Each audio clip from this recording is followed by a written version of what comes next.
Hello students, welcome to mother India academy. मैं विवेक कुमार आपका स्वागत करता हूं।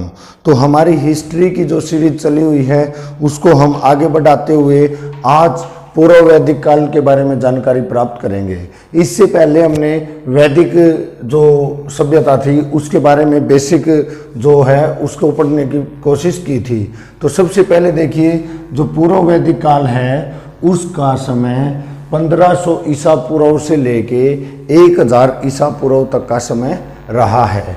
सबसे पहले देखिए, मैं आपको बता देता हूँ, ये ग्रामीण सभ्यता थी, लोग झुग्गी झोपड़ियों में रहते थे। ठीक है, तो अभी जो पूर्व वैदिक काल है और इसको वैदिक काल को हम 2 पार्ट्स में डिवाइड करके पढ़ रहे हैं। एक तो पूर्व वैदिक काल है और एक उत्तर वैदिक काल है। तो आज हम पूर्व वैदिक काल की जानकारी प्राप्त करेंगे। सबसे पहले हम उनका राजनीतिक जीवन की जानकारी प्राप्त करते हैं। जो राजनीतिक जीवन है तो इसके अंदर परिवार समाज की सबसे छोटी इकाई होती थी। क्या? परिवार समाज की सबसे छोटी इकाई होती थी भाई। ठीक है, और परिवार का जो मुखिया है ना उसको कुलुप कहते थे। क्या कहते थे? कुलुप कहते थे। और परिवारों से मिलकर एक गांव बनता था। क्या बनता था? गांव बनता था। और जो गांव का मुखिया होता था उसको ग्रामीणी कहते थे। क्या कहते थे? ग्रामीणी कहते थे। और गांव से मिलकर एक विष बनता था, और विष जो बनता था उसका मुखिया जो है वो विषपति होता था। क्या होता था? विषपति होता था। और विषों से मिलकर एक जन बनता था भाई। क्या बनता था? जन बनता था। और जो जन का मुखिया था उसको राजन कहते थे। क्या कहते थे? राजन कहते थे। पशुपालन इस समय में मुख्य था भाई। क्या था? पशुपालन। जबकि उत्तर वैदिक काल में चलते चलते कृषि जो है वो मुख्य हो जाएगा भाई। ठीक है। दूसरा, यहाँ पर जो राजा था उसकी सहायता के लिए 4 पद चुने गए थे। एक तो था सभा। सभा के अंदर क्या था? पढ़े लिखे लोग होते थे और उच्च वर्ग के जो लोग होते थे वो सभा के अंदर होते थे भाई। कौन से? पढ़े लिखे और उच्च वर्ग के जो लोग थे वो किसके अंदर? सभा के अंदर होते थे भाई। ठीक है। इसके बाद नंबर 2 पे हम बात करेंगे समिति की। समिति जो है आम लोगों का समूह होता था भाई। क्या होता था? आम लोगों का समूह होता था। और महिलाएं भी इसके अंदर क्या भाग ले सकती थी। ठीक है। नंबर 3 पे हम बात करते हैं विद्युत। कौन? विद्युत। विद्युत जो है क्या होते थे? ये जैसे कोई भी सामान लूट कर लाते हैं या कोई भी कर टैक्स वगैरह जो लगता है उसका बंटवारा करने वाले कौन होते थे? विद्युत होते थे। और इनमें भी महिलाएं भाग ले सकती थी भाई। ठीक है। नेक्स्ट जो था वो गण होता था भाई। क्या होता था? गण।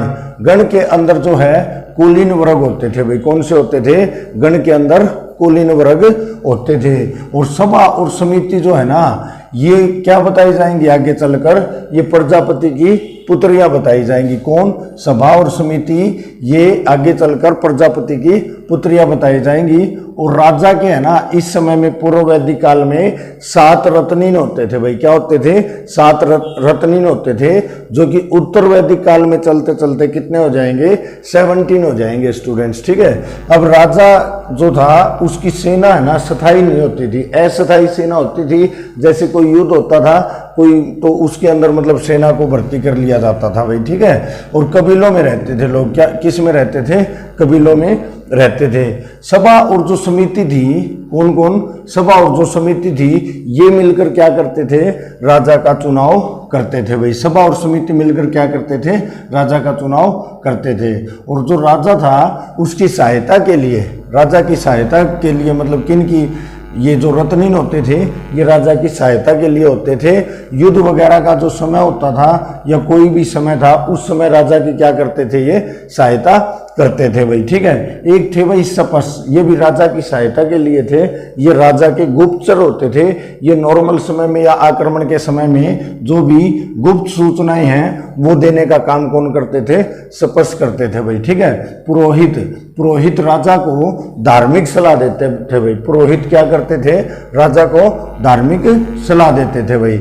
इसके बाद हम बात करते हैं बलि नामक कर होता था भाई। यहाँ पर क्या होता था? एक बलि नामक कर होता था, लोग अपनी स्वेच्छा से अपनी इच्छा से देते थे भाई, ठीक है। जबकि उत्तर वैदिक काल में चलते चलते इसको क्या कर दिया जाएगा, इसको परमानेंट कर दिया जाएगा, ठीक है। इसके बाद हम बात करते हैं यहाँ पर जो जाति का वर्णन मिलेगा ना, तो जाति यहाँ पर है ना कर्म आधारित होती थी, न कि जाति आधारित, जन्म आधारित नहीं होती थी।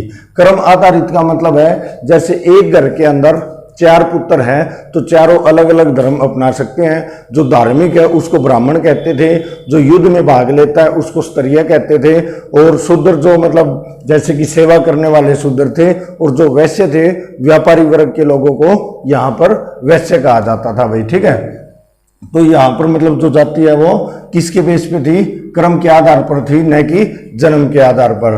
और यहाँ पर 4 जातियों का वर्णन, ब्राह्मण, क्षत्रिय, शूद्र और वैश्य, चारों के बारे में मैंने आपको जानकारी दे दी है। इसके बाद हम बात करते हैं इनका सामाजिक जीवन कैसा था। तो सबसे छोटी इकाई मैंने बताई परिवार होता था, और परिवार समतावादी होता था। समतावादी होने का मतलब है प्रत्येक सदस्य की बराबर अहमियत होती थी भाई, सबका समान अधिकार होता था भाई, ठीक है। लेकिन पितृसत्रात्मक था, और जो कि मैंने आपको बताया इससे पहले सिंधु सभ्यता थी वो मातृसत्रात्मक थी, और नगरीय सभ्यता थी भाई, ये पितृसत्रात्मक थी। लेकिन महिलाओं का स्थान यहाँ पर क्या था, अच्छा था भाई, ठीक है। महिलाओं का स्थान क्या होता था, पूर्व वैदिक काल में अच्छा था, जो आगे चलकर जैसे उत्तर वैदिक काल में गिरावट आ जाएगी भाई महिलाओं की स्थिति में।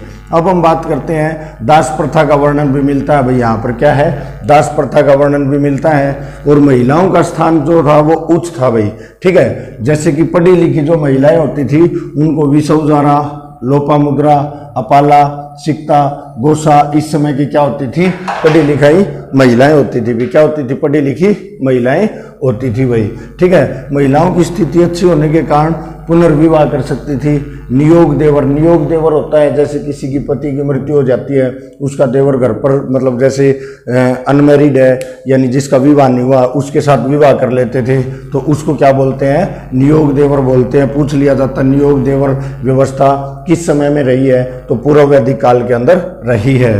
बाल विवाह और सती प्रथा का वर्णन भी किसके अंदर नहीं मिलता है स्टूडेंट्स, बाल विवाह और सती प्रथा का वर्णन पूर्व वैदिक काल में नहीं मिलता है। इसके बाद हम बात करते हैं महिलाओं के 16 संस्कार यानी जिनको उपनयन बोलते हैं, उनका वर्णन भी पूर्व वैदिक काल में मिलता है। परिवार एकल नहीं होते थे, संयुक्त परिवार होते थे, इकट्ठे मिलकर रहते थे भाई, ठीक है। इस समय में मनोरंजन के लिए क्या करते थे, इस समय में मनोरंजन के लिए जैसे पासा है, घुड़सवारी है, तो इनका मतलब ये मनोरंजन के तौर पर प्रयोग में लिए जाते थे भाई, ठीक है। अब हम बात करेंगे भाई पूर्व वैदिक काल के अंदर जो आर्थिक जीवन है वो कैसा था।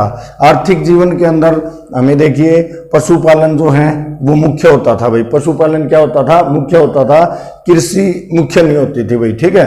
और पशुओं के अंदर भी गाय और घोड़ों को पालते थे, और गाय का स्थान उच्च था, पूजनीय मानते थे, पवित्र मानते थे। और गाय जो है, गाय को लेकर तो 2 कबीलों के बीच में क्या हो जाता था, मतलब ये झगड़ा भी हो जाता था भाई, ठीक है। गाय के लिए 2 कबीलों में लड़ाई हो जाती थी। ऋग्वेद में गाय का वर्णन 176 बार है। बहुत ही इंपॉर्टेंट क्वेश्चन बनता है स्टूडेंट, काफी बार एग्जाम में आया है कि ऋग्वेद के अंदर गाय का वर्णन कितनी बार है, 176 बार, 176 टाइम्स क्या किया गया है, गाय का वर्णन किया गया है। और गाय को अदन्या भी कहा गया है। अदन्या होता है पूजी जाने वाली, न मार, जिसको मारा नहीं जा सकता या मारना नहीं होता, ठीक है। कृषि का वर्णन केवल 24 बार है। तो इसी से हम क्या कर सकते हैं, आइडिया लगा सकते हैं कि भाई पशु मतलब जो पालन है वो उस समय का क्या होता था, मुख्य होता था। इस समय पर जो कृषि थी उसके अंदर जौ यानी जौ की जगह यव शब्द का प्रयोग किया जाता है एग्जाम में कई बार, कि भाई किस चीज की खेती की जाती थी, यव की खेती यानी जौ की खेती। गेहूं की खेती का भी वर्णन किसके अंदर मिलेगा, अपने को पूर्व वैदिक काल के अंदर मिलेगा। देशी व्यापार करते थे स्टूडेंट्स, देशी व्यापार होता है जैसे, और ये है ना वस्तु विनिमय से करते थे। एक वस्तु जिसकी जरूरत नहीं है वो किसी और को दे देते और जरूरत की वस्तु ले लेते थे, तो इसको वस्तु विनिमय बोलते हैं। वस्तु विनिमय का मतलब होता है कोई करेंसी मुद्रा का प्रयोग न करके और कोई भी वस्तु के बदले वस्तु ली जाती है, उसको वस्तु विनिमय बोलते हैं भाई। इस प्रणाली से क्या किया जाता था, व्यापार किया जाता था। उद्योग यहाँ पर सीमित होते थे। एक बढ़ई होता था भाई, जो कि मतलब क्या करता था, रथ बनाने का कार्य करता था। इसके बाद हम बात करते हैं धार्मिक जीवन। धार्मिक जीवन में बात करता हूँ, प्रकृति की पूजा करते थे भाई ये लोग। कौन से? पूर्व वैदिक काल के लोग जो हैं किसकी पूजा करते थे? प्रकृति की पूजा करते थे। और देवताओं का वर्णन है। अंतरिक्ष देवता जो है कौन कौन से माने जाते थे? इंद्र है, मारुत है, रुद्र है, वायु है। इनको क्या मानते थे? अंतरिक्ष देवता मानते थे भाई। इसके बाद हम बात करेंगे पृथ्वी देवता। तो जो पृथ्वी देवता रहेगा, अग्नि है, पृथ्वी है, सोम है, बृहस्पति है, ये पृथ्वी के देवता माने जाते थे। फिर बात करते हैं आकाश देवता। जो आकाश देवता माने जाते थे उनके अंदर जैसे सूर्य है, वरुण है, उषा है, सविता है, विष्णु है। इनका वर्णन किसके अंदर मिलता है? ऋग वैदिक काल या पूर्व वैदिक काल में मिलता है भाई। ठीक है, तो इसी के अंदर है ना ऋग्वेद की रचना की गई थी। किसके अंदर? पूर्व वैदिक काल में। इसीलिए इसको ऋग्वेद भी कहा जाता है। और बचे हुए हमारे जैसे सोमवेद, यजुर्वेद, अथर्ववेद, 3 वेदों की रचना जो है वो उत्तर वैदिक काल में होती है भाई। इंद्र जो था उसको पुरंदर भी कहते हैं। बहुत ही इंपॉर्टेंट क्वेश्चन एग्जाम में काफी बार आ चुका है। पुरंदर किसे कहते थे? इंद्र को कहते थे। पुरंदर का मतलब है किला तोड़ने वाला। क्या? किला तोड़ने वाला, यानी युद्ध का देवता माना जाता था भाई। इंद्र को क्या मानते थे? युद्ध का देवता मानते थे। और सबसे शक्तिशाली होता था उस समय का। ऋग्वेद में 250 टाइम्स यानी 250 बार इसका वर्णन मिलता है। इसके बाद हम बात करते हैं अग्नि देवता। अग्नि देवता जो है मनुष्य और देवताओं के बीच की कड़ी माना जाता था भाई। ठीक है, बीच की कड़ी का काम करता था भाई। ऋग्वेद में 200 बार इसका वर्णन मिलता है। कितनी बार? 200 बार वर्णन मिलता है। फिर हम बात करेंगे वरुण की। वरुण क्या है? वर्षा का देवता माना जाता था भाई। किसका? वर्षा का देवता। फिर हम बात करते हैं सविता। सविता जो देवी है ये चमकीले सूर्य की देवी मानी जाती थी। किसकी? चमकीले सूर्य की देवी मानी जाती थी। गायत्री मंत्र का जाप इन्हीं के लिए किया जाता था, जिसका वर्णन 3रा मंडल में हमें मिलता है ऋग्वेद के। और गायत्री मंत्र जो है वो हमारा किसके लिए? सविता की पूजा के लिए विश्वामित्र ने मतलब इसकी क्या की थी? रचना करी थी भाई। ठीक है, इसके बाद हम बात करते हैं मित्र। मित्र देवता जो है ये उगते हुए सूर्य का देवता माना जाता था भाई। किसका? उगते हुए सूर्य का देवता माना जाता था। अश्विन। अश्विन को चिकित्सक देवता मानते थे। क्या मानते थे? चिकित्सक देवता। पूषण। पूषण पशुओं का देवता था भाई। किसमें? पूर्व वैदिक काल में। लेकिन उत्तर वैदिक काल में चलते चलते क्या हो जाएगा? पशुओं का देवता तो होगा ही, साथ में औषधियों का देवता भी किसको मानते हैं? पूषण को मानेंगे भाई। सोम। सोम को वनस्पति देवता मानते थे। मैंने आपको बताया था कि जो हिमालय पर्वत है उस पर मतलब क्या करते थे? सोम वृक्ष होता था, वहां से सोम रस प्राप्त करते और जो भी राजा महाराजा होते थे वो उसका सेवन करते थे। तो इसके अलावा ऋग्वेद के अंदर 33 देवताओं का वर्णन मिलता है। कितने देवताओं का? 33 देवताओं का वर्णन मिलता है। ऋग्वेद में जो पवित्र नदी है, सबसे पवित्र नदी सरस्वती को माना गया। किसको माना गया भाई? सरस्वती को सबसे पवित्र नदी। और सबसे इंपॉर्टेंट नदी कह सकते हो, मुख्य नदी कह सकते हो, वो कौन सी रही है? सिंधु रहेगी। और गंगा नदी जो है उसका वर्णन केवल एक बार मिलता है ऋग्वेद के अंदर। कितनी बार मिलता है गंगा का वर्णन? एक बार। और यमुना का वर्णन कितनी बार मिलता है स्टूडेंट्स? 3 बार मिलता है। तो इस प्रकार से हमने वैदिक काल के बाद ये पूर्व वैदिक काल जो है इसकी जानकारी प्राप्त की है। और जो अगली क्लास होगी उसके अंदर हम उत्तर वैदिक काल का भी मतलब जिक्र करेंगे। एक बार क्विक रिवीजन लेते हैं।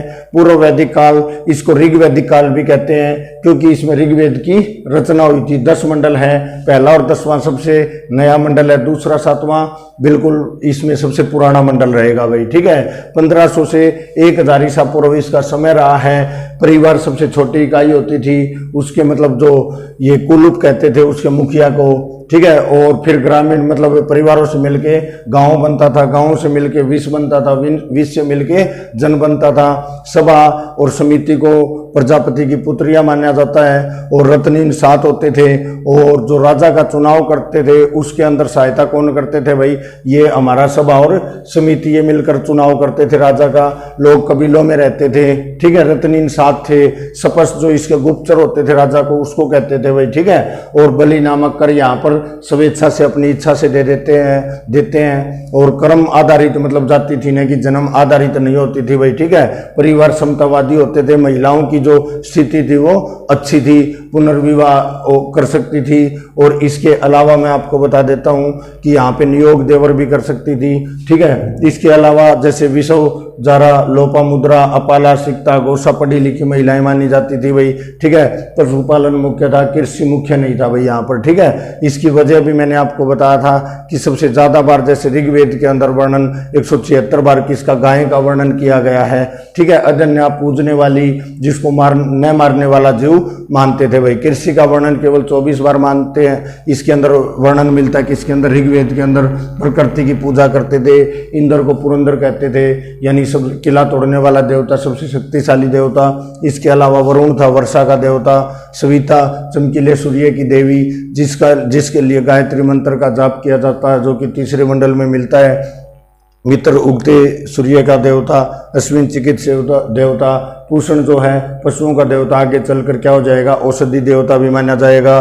सोम वनस्पति देवता होता था। 33 देवताओं का वर्णन मिलता है ऋग्वेद में। और सबसे पवित्र नदी सरस्वती। मुख्य नदी हमारी कौन सी होती थी, सिंधु होती थी। और गंगा का वर्णन केवल 1 बार मिलता है, यमुना का वर्णन 3 बार मिलता है। तो इस प्रकार से स्टूडेंट्स ये टॉपिक हमारा कंप्लीट होता है। और जो उत्तर वैदिक काल है वो हम अगली क्लास में करेंगे। आज के लिए इतना ही। Thank you. जय हिंद, जय भारत।